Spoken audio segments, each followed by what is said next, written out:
Hello বন্ধুরা, chicken recipe তো বাড়িতে সর্বদাই তৈরি হয়ে থাকে, কিন্তু একবার এই পদ্ধতিতে রান্না করে দেখুন, এর স্বাদটা হবে সম্পূর্ণ আলাদা। আজকে আমরা তৈরি করব খুবই সিম্পল ওয়েতে আলু এবং চিকেনের কারি, কিন্তু এর স্বাদ হবে একদম পারফেক্ট। তাহলে বন্ধুরা, এই রেসিপিটি তৈরি করার জন্য সর্বপ্রথম আমাদেরকে কিন্তু আলু ভেজে নিতে হবে। অবশ্যই আলু ঠিক এইরকম ভাবে কেটে এর মধ্যে লবণ এবং হলুদ গুঁড়ো পাউডার মাখিয়ে নিয়ে পারফেক্ট ভাবে আলুগুলোকে ভেজে নিতে হবে।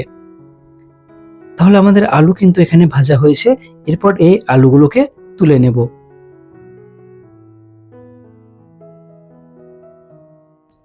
আমাদের আলু ভাজা এখানে কমপ্লিট হয়েছে।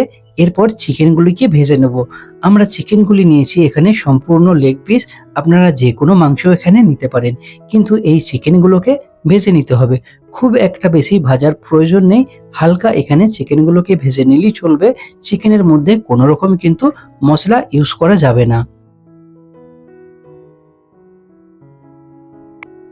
এক এক করে সমস্ত চিকেন এই কড়াইয়ের মধ্যে দিয়ে বেশ উল্টে পাল্টে নিয়ে এই চিকেনগুলিকে ভেজে নিতে হবে। এখানে একটা কথা বলে রাখি, পারফেক্ট ভাবে তেলটি যাতে গরম হয় সেটি একটু লক্ষ্য রাখবেন। আর এই চিকেন কিন্তু খুব একটা বেশি ভাজার প্রয়োজন নেই, বেশ 50 to 60% ভাজলেই চলবে।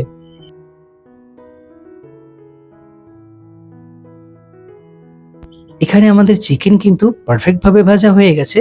এরপর এই চিকেনগুলিকে তুলে একটি সেপারেট পাত্রের মধ্যে রেখে দেব।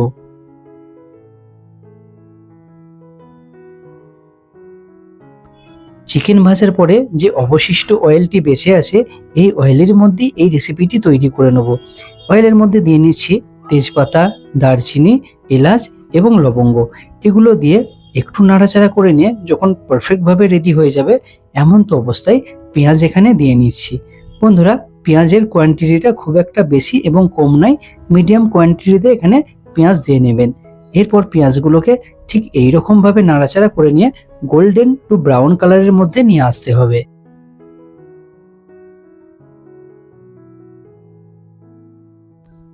আমাদের পেঁয়াজের কিন্তু রং এখানে পরিবর্তন হয়েছে। এমন তো অবস্থায় এখানে অ্যাড করতে হবে আদা এবং রসুনের পেস্ট। আমরা এখানে 1.5 চা চামচ পরিমাণ ইউজ করছি।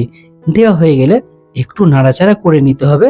আর দেখবেন পেঁয়াজটি অনেকটা নরম ভাব চলে আসবে আদা রসুনের পেস্ট দেওয়ার পর।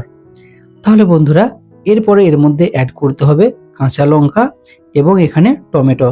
আমরা কিন্তু কোনো রকম শুকনো লঙ্কার গুঁড়ো এখানে ইউজ করব না। দেওয়া হয়ে গেলে এরপর কিছুক্ষণ যাবৎ বেশ সুন্দরভাবে একটু নাড়াচাড়া করে নিতে হবে। তাহলে এই পেঁয়াজ, আদা রসুন এগুলো পারফেক্ট রেডি হয়েছে। এমন তো অবস্থায় এখানে মশলা অ্যাড করতে হবে। অবশ্যই হলুদ গুঁড়ো পাউডার, জিরে গুঁড়ো পাউডার, ধনে গুঁড়ো পাউডার এবং কাশ্মীরি লঙ্কা গুঁড়ো পাউডার থাকছে 1 চা চামচ পরিমাণ করে। আমরা খুব একটা মশলা কিন্তু ইউজ করছি না। এবং এর সঙ্গে লবণ অ্যাড করে দিয়ে এরপরে সুন্দরভাবে কিছুক্ষণ এই মশলাগুলোকে কিন্তু কষিয়ে নিতে হবে।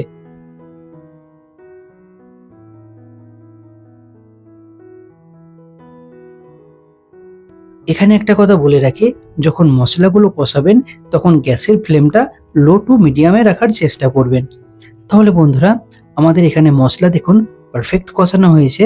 মশলার মধ্যে থেকে তেল ছাড়তে চালু হয়েছে। এটি হলো পারফেক্ট সময়। তাহলে এই সময়টাতে কিন্তু আমাদের চিকেনগুলোকে অ্যাড করে নিতে হবে।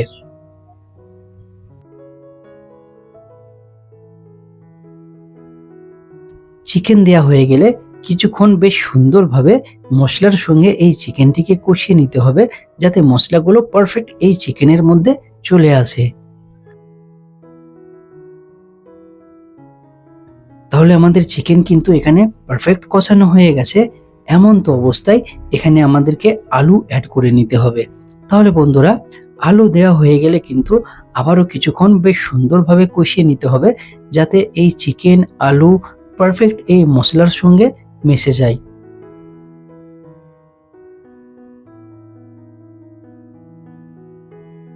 খুব সুন্দরভাবে এখানে কষানো হয়ে গেছে। এমন তো অবস্থায় আমরা কিছুটা পরিমাণ চিনি অ্যাড করে নেব। এরপরে চিনি দেওয়া হয়ে গেলে 1 থেকে 2 মিনিট বেশ সুন্দরভাবে আবারও এই মাংসটিকে কষিয়ে নিতে হবে। তাহলে বন্ধুরা, আমাদের মাংস কিন্তু পারফেক্ট কষানো হয়ে গেছে। এর কালার, টেক্সচার একদম পারফেক্ট চলে এসছে। এটি হলো পারফেক্ট সময়। এই সময়টাই কিন্তু জল অ্যাড করতে হবে। আপনি যতটা পরিমাণ গ্রেভি পছন্দ করেন সেই অনুসার আপনি কিন্তু এখানে জল অ্যাড করে নেবেন।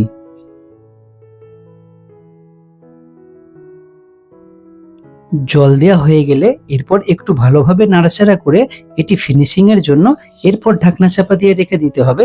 আমাদের কিন্তু মাংস রান্না এরপরেই কিন্তু রেডি হয়ে যাবে। কিছুটা সময় পার হয়ে গেছে, এরপর ঢাকনাটি খুলে নেব। আর বন্ধুরা, আপনারা দেখতেই পাচ্ছেন আমাদের মাংস রান্না কিন্তু এখানে রেডি হয়ে গেছে। এর কালার, টেক্সচার, গ্রেভি একদম কিন্তু পারফেক্ট চলে এসছে। আর এই রেসিপিটি খেতে হবে অসাধারণ। আপনারা অবশ্যই এই রেসিপিটি বাড়িতে ট্রাই করবেন এবং কমেন্ট বক্সে জানাবেন কেমন হয়েছে। তাহলে বন্ধুরা, আবারও দেখা হচ্ছে পরের ভিডিওতে। আরও নতুন ভিডিও দেখার জন্য আয়াত কিচেন চ্যানেলকে সাবস্ক্রাইব করে নেবেন। Bye bye, take care.